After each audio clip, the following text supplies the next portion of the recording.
Hi, I'm JC Iglesias. I'm the Director of Marketing for Scotches and Cognac here at Pernod Ricard USA. It's my pleasure today to introduce you to Chivas Regal, the most celebrated Scotch in the world. Chivas is one of the two icon brands in the Pernod Ricard portfolio worldwide. At 4.3 million cases, we actually sell about the equivalent of 102 bottles per minute, so you can pretty much count that at any minute, on any day, somebody somewhere is pouring a glass of Chivas. Now, as an icon brand, it means that Pernod Ricard really relies on Chivas to drive volume and value growth for us. And it means that we really focus on developing programs that globally and locally drive interest for the consumer. Now, before we talk about the Chivas brand, I thought I'd give you a little bit of background about Scotch and what is Scotch and the different kinds of Scotch. Now, Chivas is a blended Scotch. And to be a blended Scotch, it's required that the product be produced in Scotland, be aged at least 3 years in oak casks, be made from 3 ingredients, water, barley, and yeast, and be a blend of different single malts and grain whiskeys. And that's really all there is to it. And that's different from, say, a single malt, which really doesn't blend with grain whiskeys. But every bottle of Chivas, you'll actually notice, has an age statement.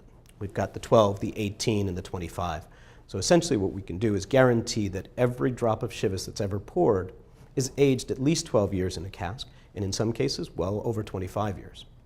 So I mentioned before that all Scotches come from Scotland, and there are 5 different producing regions in Scotland from which different flavor characteristics emerge. Most of the whiskeys that make up the blend in Chivas Regal actually come from one region, the Speyside region. And the Speyside region is in the northeast corner of Scotland. And Speyside tends to produce a very characteristic style of whiskey. Very floral, very fruity, very aromatic, but ultimately very smooth. And so what it does for our blends is it actually makes our blends very, very drinkable, very approachable. So if we zero in even further on Speyside, you'll find a place called Strathyla. And that's our distillery. It's actually what we call our spiritual home for Chivas Regal. And it's where the most characteristic single malt that makes the Chivas Regal flavor come to life comes from.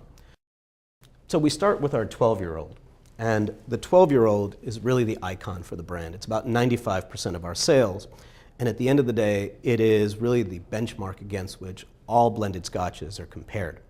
It's got a very, very approachable flavor profile. There's really no smoke. It's very, very fruity, and very, very long finish.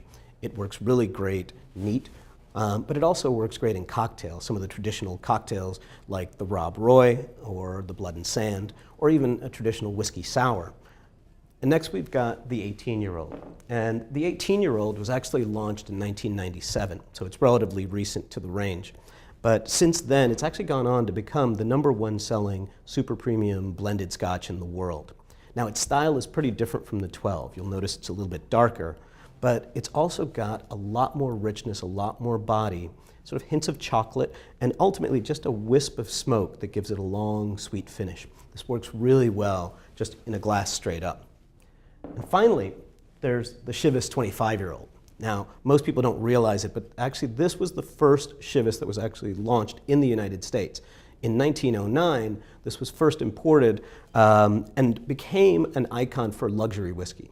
And as a 25-year-old, it's made up of some of the rarest and most expensive Scotches and grain whiskeys in the world, and it's a real treat. But it has a lot of body and a lot of boldness. So who's our target consumer? Well, generally we talk about our target consumer being aspirational males.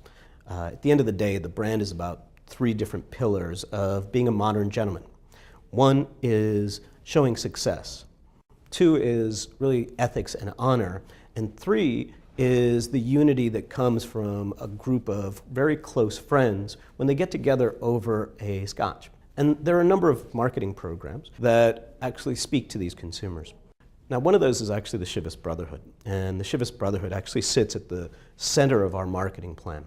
The Chivas Brotherhood is a digital membership program that allows us to speak directly with our consumers and inform them about everything from tasting programs to special bottlings, limited editions, or any other news that's actually going on at the distillery.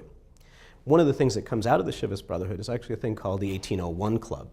And the 1801 Club is actually a series of physical pop-up venues that actually work like private clubs for the members of the Chivas Brotherhood. Places where our members can come in, play a game of pool, maybe go through a guided tasting, bring some of their friends and show off a little bit of the Chivas lifestyle. And then we've also got our brand ambassador program.